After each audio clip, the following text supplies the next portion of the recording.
नमस्कार। आज का हमारा सबसे महत्वपूर्ण टॉपिक है ह्यूमन ब्लड, रक्त, रुधिर या खून। इसके बारे में आज हम अध्ययन करेंगे। आज हम ये जान पाएंगे कि मानव के जीवन में रक्त का कितना महत्वपूर्ण योगदान है। आप लोग को पहले से पता होगा कि अगर हमारे शरीर में औसत से हीमोग्लोबिन या रक्त की कमी हो जाती है तो हमें कमज़ोरी सी महसूस होने लगती है और हम किसी भी कार्य को उतनी सजगतापूर्वक सफलतापूर्वक नहीं कर पाते। हमें जल्दी से थकान होने लगती है और यहाँ तक कि बहुत सारे बीमारियों में भी हम जब ब्लड की जांच कराते हैं तो उसके आधार पर ही हमें पता चलता है कि हमारे शरीर में कौन सी बीमारी है या कौन से वायरस बैक्टीरिया का इन्फेक्शन है। तो आइए हम जानते हैं कि ब्लड क्या है। सबसे पहले देखते हैं कि जो ब्लड है, रक्त है, उसके स्टडी को क्या कहा जाता है या साइंस की किस ब्रांच के तहत ब्लड का स्टडी किया जाता है। तो उसे हम हीमेटोलॉजी कहते हैं। हीमेटोलॉजी कहते हैं। और जो ब्लड के स्पेशलिस्ट होते हैं या जो डॉक्टर होते हैं उन्हें हीमेटोलॉजिस्ट कहा जाता है।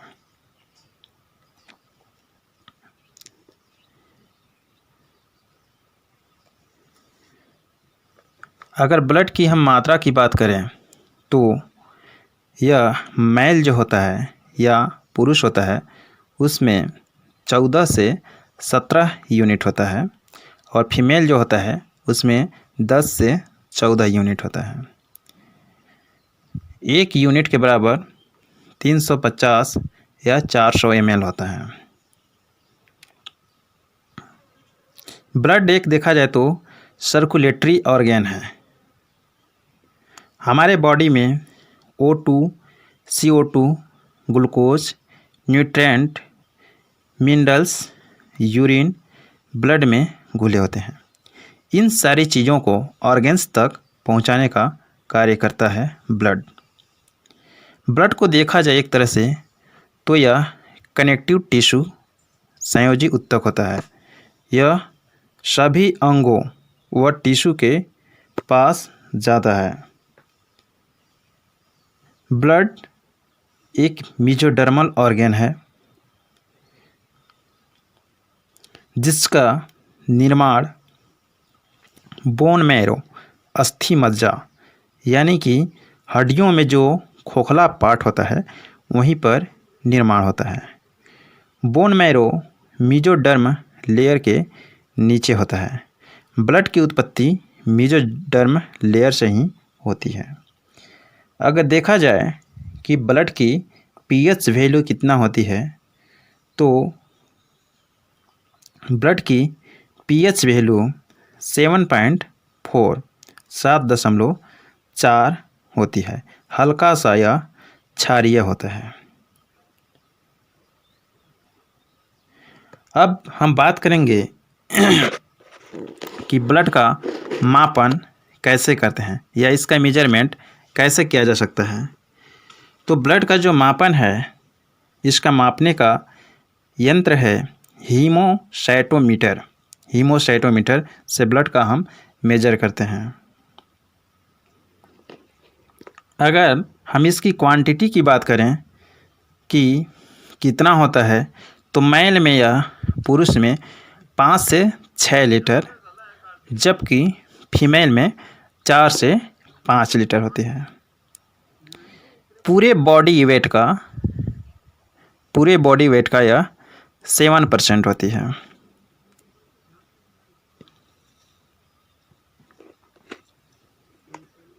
अब देखा जाए कि ब्लड का जो वर्क है वो क्या है। यह कार्य करता है जैसे एयर है। एयर से आपने नोज के थ्रू ऑक्सीजन लिया और वह वाइंड पाइप से होते हुए लंग्स तक पहुंचा और लंग्स में ब्लड आती है और उस ब्लड में RBCs होते हैं, लाल रक्त कणिकाएं, उस लाल रक्त कणिकाएं में होती है हीमोग्लोबिन Hb।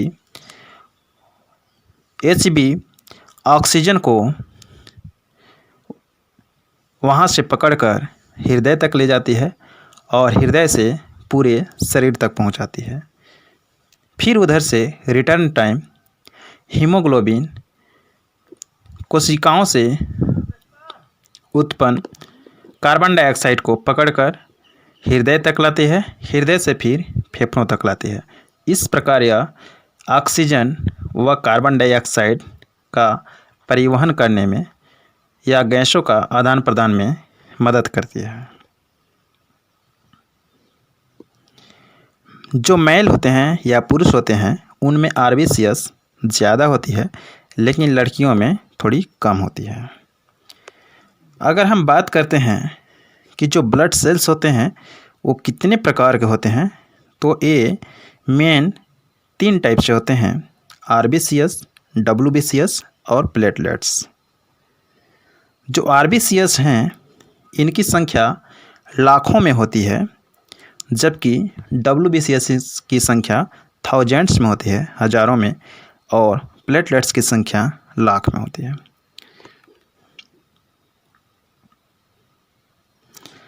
अगर कलर की बात करें तो ब्लड का कलर जो होता है रेड कलर का होता है, क्योंकि इसमें हीमोग्लोबिन प्रेजेंट होता है। हीम मतलब समझ लीजिए आयरन कंपाउंड, और ग्लोबिन का मतलब होता है प्रोटीन, जो कि रेड कलर का होता है। और जो ऐसे जीव हैं जिनमें सफ़ेद कलर का ब्लड पाया जाता है, वाइट कलर का ब्लड होता है, उनमें हीमोलिम्फ पाया जाता है। हमारे शरीर में 1 यूनिट ब्लड बनने में लगभग 15 से 20 दिन लग जाते हैं। और जैसे हम देखते हैं ऑक्टोपस है या फिर दीमक है, अन्य जो जीव हैं उनमें वाइट कलर का ब्लड होता है, क्योंकि उनमें हीमोसाइनिन पाया जाता है, और ब्लू कलर का होता है। ठीक है। मॉस्किटो में केवल प्लाज्मा पाया जाता है, उनमें RBCs, WBCs नहीं पाए जाते हैं। अब देखा जाए ब्लड का कंपोजिशन, रुधिर का संगठन कि ब्लड में क्या क्या पाए जाते हैं, आइए इसका हम जानते हैं। ब्लड में अगर देखा जाए तो सॉलिड पार्ट जो होता है, ठोस भाग, वो 45% होता है, जबकि लिक्विड पार्ट जो है तरल पदार्थ वो 55% होता है। सॉलिड पार्ट में 3 चीज़ें आती हैं जो कोशिकाएं होती हैं या कैप्सूल्स होते हैं, कणिका होते हैं। पहला जो होता है RBCs, दूसरा WBCs और थर्ड है प्लेटलेट्स। जबकि लिक्विड पार्ट में केवल प्लाज्मा होता है। अब जानते हैं कि प्लाज्मा क्या है।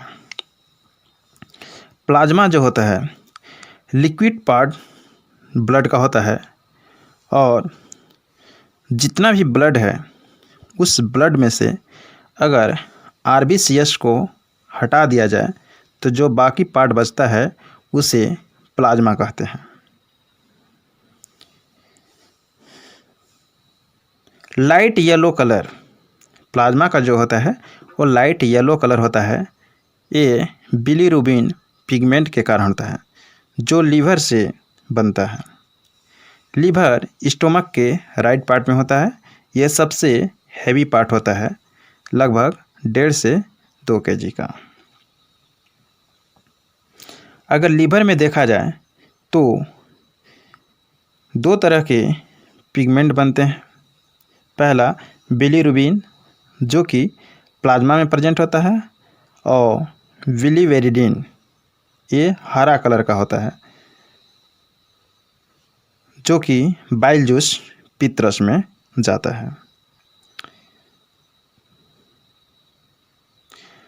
अगर देखा जाए तो जो ब्लड का फिल्टर होता है या रक्त का क्षरण होता है वो कहाँ होता है, किडनी में होता है। आपने पहले से पढ़ रखा है इस चीज़ को। जब बिलीरुबिन पिगमेंट ज़्यादा मात्रा में बनने लगता है तो जैंडिस हो जाता है। प्लाज्मा में अगर प्रोटीन देखा जाए तो निम्न तरह के प्रोटीन प्रेजेंट होते हैं: थ्रोम्बिन, प्रोथ्रोम्बिन, फाइब्रिन, फाइब्रिनोजिन और ग्लोब्यूलिन। अगर प्लाज्मा का कंपोजिशन देखा जाए तो इस तरह से होता है। इसमें वाटर जो है 90% रहता है, जो कि यूनिवर्सल सॉल्वेंट है। टेम्परेचर रेगुलेट करता है ये, और डिहाइड्रेशन से रक्षा करता है प्लाज्मा, और उत्सर्जन में हेल्प करता है, डाइजेशन में हेल्प करता है। ग्लूकोज जो होता है, इसमें ग्लूकोज जो होता है मिनरल्स 1% होता है। ये ऊर्जा उत्पादक अणु होता है। तीसरा है प्रोटीन, जो कि 9% होता है। ये ब्लड क्लॉटिंग में हेल्प करता है। इसमें जो मुख्य रूप से फाइब्रिनोजन प्रोटीन है वो ही पार्टिसिपेट करता है ब्लड क्लॉटिंग, रक्त को थक्का बनाने में। अब देखा जाए कि सीरम क्या होता है, तो सीरम जो है, अगर प्लाज्मा में से फाइब्रिनोजन नामक प्रोटीन को बाहर निकाल दिया जाए तो बाकी का शेष पदार्थ सीरम कहलाता है। सीरम जो है ब्लड का क्लॉटिंग नहीं कर सकता है या ट्रांसपोर्टेशन में हेल्प करता है। जो ब्लड क्लॉटिंग का वर्क करता है वो केवल फाइब्रिनोजन प्रोटीन ही करता है। फंक्शन ऑफ प्लाज्मा का अगर वर्क देखा जाए तो क्या है? ग्लूकोज को सेल तक पहुंचाना, इसके साथ ही ब्लड क्लॉटिंग का वर्क करना और पीएच वैल्यू ब्लड का रेगुलेट करना। अब देखा जाए थर्ड नंबर पे आरबीसीएस। तो आरबीसीएस जो होता है ये रेड ब्लड सेल होते हैं, रेड कलर के होते हैं। इनका जो वैज्ञानिक नाम होता है वो एरिथ्रोसाइट्स कहलाता है। आरबीसीएस का खोज जो है एंटोनी वैन ल्यूवेनहॉक ने किया था। मेल में देखा जाए, पुरुषों में, तो 4.5 से 5.5 मिलियंस पर 100 ml हीमोग्लोबिन प्रेजेंट होते हैं। फीमेल में अगर देखा जाए तो 4 से 4.5 मिलियंस पर 100 ml में HB हीमोग्लोबिन प्रेजेंट होते हैं। क्वांटिटी देखा जाए, इसकी संख्या कितनी होती है, तो आरबीसीएस ज़्यादा होता है प्लेटलेट्स से, और प्लेटलेट्स ज़्यादा होता है डब्ल्यूबीसीएस से। साइज जो है डब्ल्यूबीसीएस का बड़ा होता है, उसके बाद प्लेटलेट्स का होता है, इसके बाद आरबीसीएस का, यानी कि आरबीसीएस सबसे छोटे पार्टिकल्स होते हैं।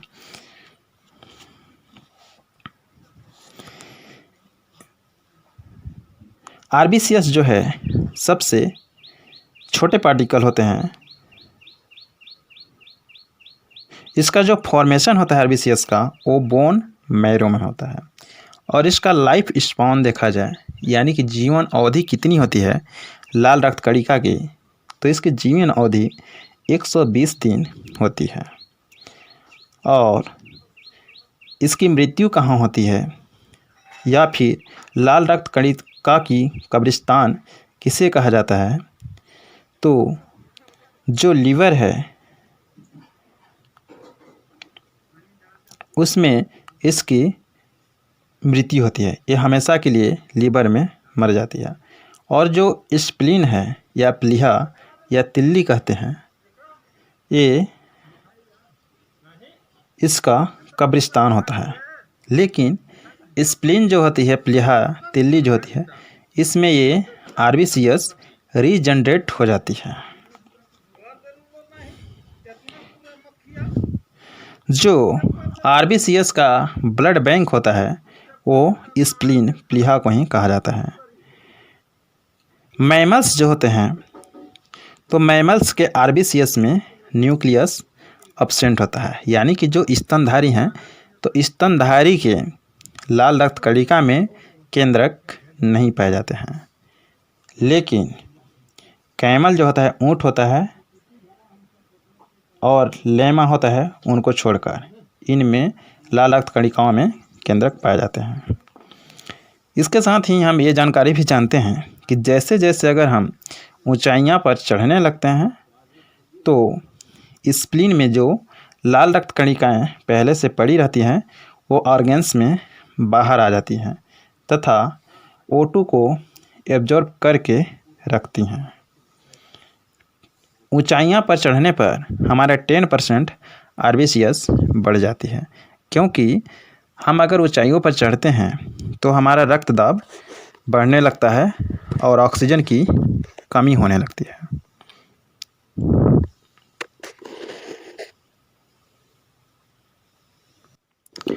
रात को सोते समय 5% RBCS कम हो जाती है आपकी। अब देखते हैं फंक्शन ऑफ RBCS। तो इसका वर्क आप जानते हैं कि सबसे पहला जो वर्क है O2 और CO2 यानी ऑक्सीजन और कार्बन डाइऑक्साइड का ट्रांसपोर्टेशन परिवहन।